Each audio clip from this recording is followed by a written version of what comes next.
Good morning बेटा, how are you. कल आपने कन्वेंशन और कंडक्शन के विषय में पढ़ा था। आज हम रेडिएशन के विषय में पढ़ेंगे। तो एक्टिविटी 4.9 से स्टार्ट करते हैं।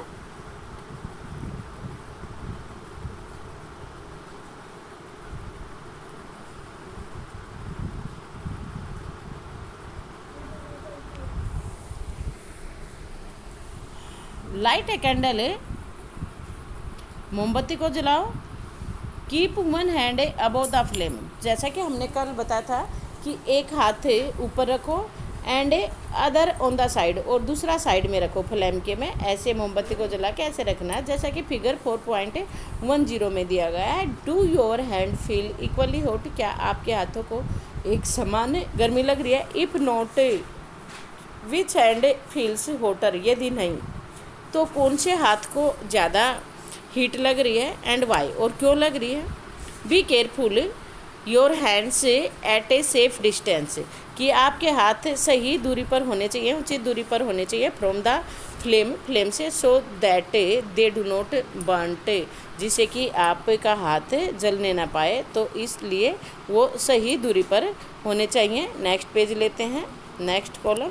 तो यहाँ पर देखो दिखाया गया है कि किस तरीके से रखना है। आपका ये वाला हाथ है जो, इसको कम गर्मी लगेगी इस वाले को, और इस वाले को ज़्यादा लगेगी। Notice that towards the top the air gets heated by convection. आपने ध्यान दिया होगा कि जो हीट है वो हीट गर्म हो गई है, जो एयर है गर्म हो गई है कन्वेक्शन के द्वारा। Therefore the hand above the flame feels hot, इसलिए जो ऊपर है वो ज़्यादा गर्मी महसूस कर रहा है। ऑन द साइड में however there is no convection, side में कन्वेक्शन नहीं है।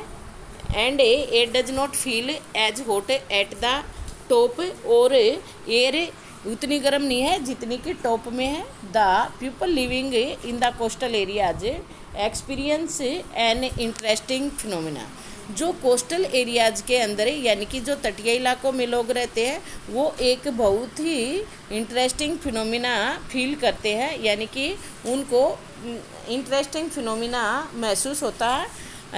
नेक्स्ट पेज पर फिगर दिया गया है आपको सी ब्रिज एंड लैंड ब्रिज का। तो आप नेक्स्ट पेज पर देखेंगे कि किस प्रकार से वो इंटरेस्टिंग फिनोमिना फील करते हैं।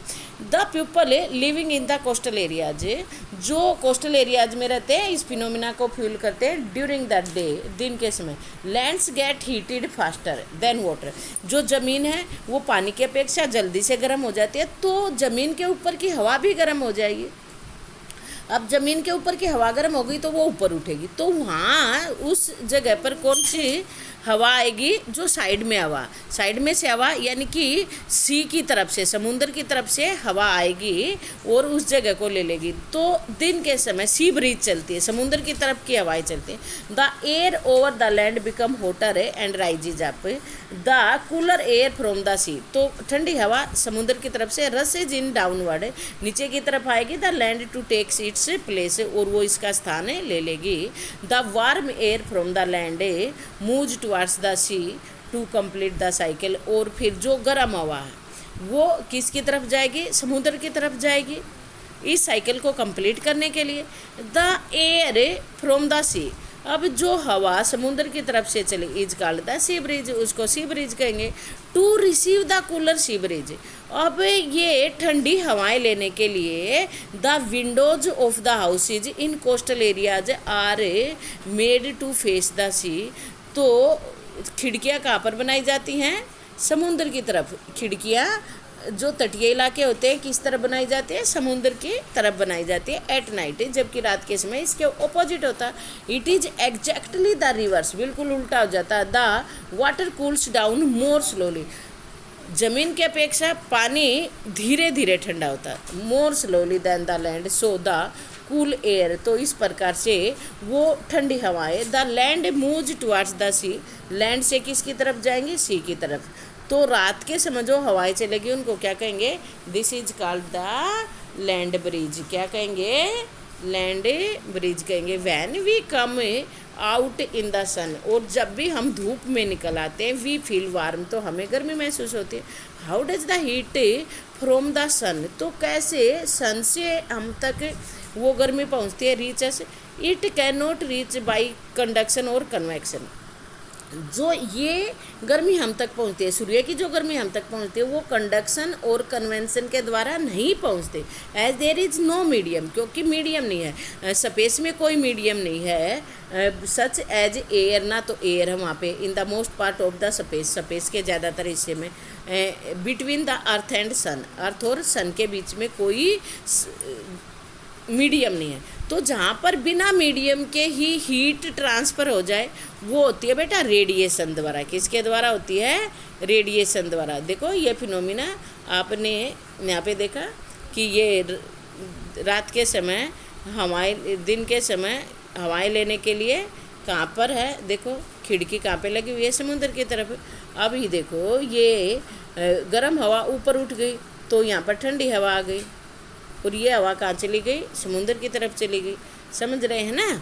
तो एक मिनट ये और देखो, अभी रात के समय क्या होएगा? ऑपोजिट हो जाएगा। रात के समय ठंडी, समुद्र में गर्म हवाएं ऊपर उठेंगी, लैंड की तरफ से ठंडी हवाएं समुद्र की तरफ जाएंगी, यानी कि लैंड से समुद्र की तरफ जा रही हैं। तो ये क्या है? Land bridge. और ये कब होता है? रात को होता है। ठीक है, रात को कैसी ब्रिज चलती है? Land breeze. दिन के समय कैसी ब्रिज चलती हैं? Sea breeze. समझ आ गया ना? तो हमने बताया from the sun the heat comes to us by another process known as radiation, कि रात के सन से जो हम तक हीट पहुंचती है एक दूसरा प्रोसेस है जिसका नाम क्या है? रेडिएशन। रेडिएशन में क्या होता है? Transfer of heat bye radiation does not require any medium, किसी भी मीडियम की ज़रूरत नहीं होती, जैसे हवा की या किसी और चीज़ की। It can take place whether a medium is present और नॉट, ये तब भी होता चाहे कोई मीडियम हो या ना हो। When we sit in front of room heater, जब हमें रूम हीटर के सामने बैठे या चूल्हे में आग जल रही हो, हम वहाँ पे बैठे हों, तो वो जो हीट हम तक पहुँचती है वो भी रेडिएशन द्वारा आती है। When we sit in front of a room heater we get heat by this process as a hot utensil kept away from the flame, जब कोई हीट हॉट यूटेंसिल फ्लेम से दूर होता है, कूल्स डाउन, वो ठंडा हो जाता है, एंड इट ट्रांसफ़र हीट, तो वो अपनी हीट को ट्रांसफ़र कर देता है सराउंडिंग्स में। तो जो सराउंडिंग्स में करता है वो भी रेडिएशन द्वारा करता है। आवर बॉडी टू, हमारी बॉडी भी gives heat to the surrounding, surrounding में हीट छोड़ती है, and receive heat from it, और इसी के द्वारा हीट रिसीव करती है बाय द रेडिएशन, रेडिएशन नामक प्रोसेस के द्वारा।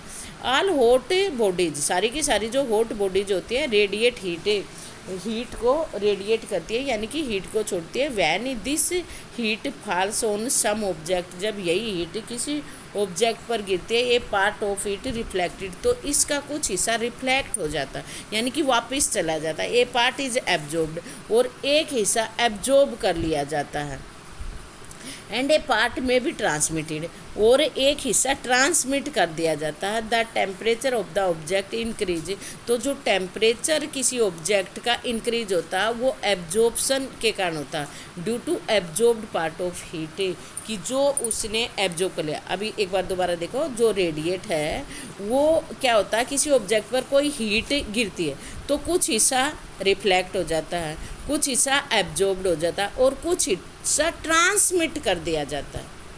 ठीक है, लेकिन किसी चीज़ का जो टेम्परेचर इंक्रीज होता है वो किसके कारण होता है बेटा? एब्जॉर्प्शन के कारण होता है। एब्जॉर्ब्ड हीट, जितनी हीट उसने एब्जॉर्ब की है उतना ही टेम्परेचर इंक्रीज हो जाएगा। Why are you advised to use an umbrella when you go out in the sun, कि क्यों आपको कोई अम्ब्रेला लेने के लिए बोला जाता है जब भी आप कहीं धूप में जाते हो? यही कारण है कि उसका सरफेस एरिया ज़्यादा होता है तो वो रिफ्लेक्ट ज़्यादा कर दे और आपको गर्मी कम लगे। ठीक है बेटा, तो अब नेक्स्ट करते हैं kinds of clothes we wear in summer और विंटर। कि कौन से प्रकार के कपड़े हमने सर्दी में पहनने चाहिए और कौन से प्रकार के कपड़े हमें गर्मी में पहनने चाहिए। यू नो, आप अच्छी प्रकार से जानते हैं, in summer we prefer light coloured cloth, कि गर्मी में हम हल्के रंग के कपड़े पहनना पसंद करते हैं, काले लाल ज़्यादा गहरे रंगों के कपड़े नहीं पहनते। अगर हम वो ज़्यादा गहरे रंगों के कपड़े पहनते हैं तो हमें ज़्यादा गर्मी लगती है। एंड इन विंटर, और विंटर में हम usually wear dark coloured clothes, ज़्यादा गहरे रंग के कपड़े पहनते हैं। वाई इज इट सो, ऐसा क्यों होता है? लेट्स फाइंड आउट, आओ पता लगाए। Take two identical tin can, अब इसके लिए हमें एक एक्टिविटी करनी पड़ेगी। आइडेंटिकल का मतलब है बिल्कुल एक जैसे डिब्बे ले लेने हैं। Paint the outer surface of one black and other white, एक को बाहर से ब्लैक कलर कर दो, दूसरे को आप वाइट कर दो। Pure equal amount of water, दोनों में एक बराबर पानी डालो और उनको धूप में रख दो। And leave them in the midday sun, दोपहर की धूप में रख दो फॉर अबाउट एन आवर, लगभग 1 घंटे के लिए। अब फिर क्या करो, 1 घंटे बाद दोनों टीन का पानी जो है उसका टेम्परेचर मेजर करो लेबोरेटरी थर्मोमीटर से। Measure the temperature of water in both the can, दोनों ही कैन का टेम्परेचर आपको मेजर करना है। Do you find any difference in the temperature, क्या आपको कोई टेम्परेचर में अंतर मिला? बिल्कुल मिलेगा, ब्लैक वाले में ज़्यादा गर्म मिलेगा और वाइट वाले में कम मिलेगा। In which can is water warmer, कौन से में गर्म है? You can feel the difference even by touching water in the 2 cans, आप टच करके भी पता लगा सकते हैं। देखो जैसे ये यहाँ पर दिखाए गए हैं, बिल्कुल आपको भी ऐसे करना है। अब ये एक्टिविटी देखो, fill the 2 can usually in activity 4.110, जो इस वाली एक्टिविटी में की थी वही को आप 2 कैन को फिल कर लो with the same amount of hot water, गर्म पानी से। द सेम टेम्परेचर, दोनों का सेम टेम्परेचर होना चाहिए 60 degree Celsius. Leave the can, अब दोनों को रूम टेम्परेचर पर छाया में छोड़ दो। अब आप देखो कौन से में जल्दी ठंडा हुआ। Note the temperature of the water after 10 to 15 minute. Does the temperature of both water in both the cans fall by the same amount, क्या एक अमाउंट में गिरा? नहीं गिरेगा बेटा। Do these activity suggest to you reason why it is more comfortable, क्या अब आपको पता लग गया ना? क्योंकि जो ब्लैक कपड़े होते हैं, जो ब्लैक कलर की चीज़ें होती हैं वो ज़्यादा हीट एब्जॉर्ब करती है, उनमें ज़्यादा गर्मी लगती है, जबकि हल्के रंग के कपड़े कंफर्टेबल होते हैं। तो अब आपको पता लग गया है कि वाइट कपड़े पहनने, हल्के रंग के कपड़े पहनने क्यों हमें कंफर्टेबल फील करवाते हैं। अब आप समझ गए हैं ना? तो चलो ये देखते हैं। द समर में and dark colour cloth in winter, और गहरे रंग के कपड़े हमें कब पहनने चाहिए? विंटर में पहनने चाहिए। Dark surface absorb more heat, जो डार्क सरफेस होते हैं वो ज़्यादा हीट को एब्जॉर्ब कर लेते हैं। And therefore we feel comfortable with dark colour cloth in winter, और इसीलिए हमें डार्क कलर के कपड़ों में सर्दियों में अच्छा फील करते हैं। लाइट कलर क्लोथ रिफ्लेक्ट, और जो लाइट कलर क्लोथ होते हैं वो ज़्यादा से ज़्यादा मोस्ट ऑफ हीट को रिफ्लेक्ट कर देते हैं, दैट फॉल ऑन दैम, जो उनके ऊपर गिरते हैं। Therefore we feel more comfortable wearing them in the summer, और इसीलिए हम उनको समर में पहनना पसंद करते हैं। ओके बेटा। Woollen clothes keep us warm in winter, अब जो ऊन के कपड़े होते हैं वो हमें सर्दियों में गर्म रखते हैं। In the winter we use woollen clothes, सर्दियों में हम ऊन के कपड़े पहनते हैं। Wool is a poor conductor of heat, अब जो ऊल है वो हीट का पुअर कंडक्टर है बेटा। Moreover there is air trapped in between the wool fibre, और इसके अलावा वूल फाइबर के अंदर और क्या होता है? एयर ट्रैप्ड होती है, यानी कि एक लेयर बन जाती है। This air prevent the flow of heat, और ये एयर क्या करती है? हीट के फ्लो को रोक देती है। Our body to the cold surrounding, हमारी बॉडी से कोल्ड सराउंडिंग में। सो वी फील वार्म, और इसलिए हमें गर्मी महसूस होती है। यानी कि सर्दियों में जब गर्मी महसूस होगी तो अच्छा लगेगा ना। Suppose you are given the choice in winter of using either one thick blanket, मान लो आपको सर्दी के दिनों में बोल दिया गया कि भैया तो एक मोटा कंबल ले लो, या फिर और 2 थिन ब्लैंकेट ज्वाइन टुगेदर, या 2 पतले कंबल को एक साथ जोड़ लो, तो आप कौन सा चुनना चाहोगे? मोटे वाला या 2 पतले वाले? आपको 2 पतले वाले चुनने चाहिए, क्योंकि जब आप उनको एक दूसरे के ऊपर करोगे तो उनके बीच में एयर का गैप आ जाएगा, एयर की परत आ जाएगी, तो वो आपको, क्योंकि एयर तो बैड कंडक्टर, वो आपको सर्दी नहीं लगने देगी। एक मोटे के बजाय आपको डबल लेयर्ड लेने चाहिए। What would you choice and why? अब मैंने बता दिया कि क्यों और कौन से चुनोगे। Remember that. और क्या याद रखना, यही वाली बात मैंने बताई कि जो what there would be a layer, की एक लेयर होगी of air in between the blankets, blankets के बीच में। तो बेटा आपका ये चैप्टर तो हुआ कंप्लीट। बस एक थोड़ा सा टॉपिक बचा आपका, ये पढ़ लेते हैं। एक मिनट बेटा, ये जो टॉपिक अभी 1 मिनट के लिए रुको बच्चों। तो ये देखते हैं, अब इसको हम ऐसे कर लेते हैं। चलो, we often use electricity and fuels like coal and wood to keep our houses cool और वार्म। प्राय हमें अपने घरों को गर्म रखने के लिए किसका प्रयोग करते हैं? इलेक्ट्रिसिटी का, लकड़ी का और कोयले का। कूल और वार्म, हाउस को कूल करने के लिए भी, जैसे कि कूलर वगैरह चलाते हैं, वार्म करने के लिए जैसे कि सर्दियों में। It is possible to construct building, और ये भी संभव है बेटा कि हम ऐसी बिल्डिंग ही बना ले जो ज़्यादा गर्मी और ठंड में हमें परेशान ना करे। There are not affected much, ज़्यादा इफेक्टेड ना हो हीट से and cold outside. This can be done by constructing outer wall of building so they have trapped layer of air. तो ये ऐसे संभव हो सकता है कि जब हम बिल्डिंग को बनाएं तो उसकी जो बाहरी दीवारें हैं ना, वो ऐसी बनाएं जिनके बीच में एयर गैप हो, एयर आ जाए। One way of doing this, एक तरीका तो ऐसा है इसलिए इसका करने का कि हम ईंटें ऐसी बनाएं, खोखली ईंट बनाएं अंदर से।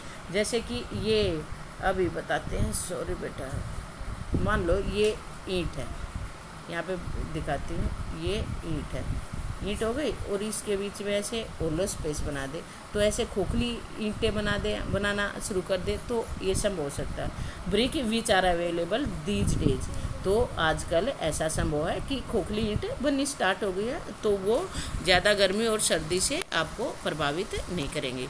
तो बेटा ये आपका चैप्टर कंप्लीट हुआ। सो you study regularly and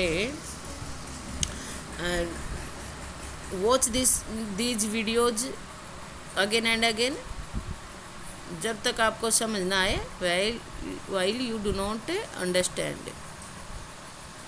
Okay बेटा, stay blessed.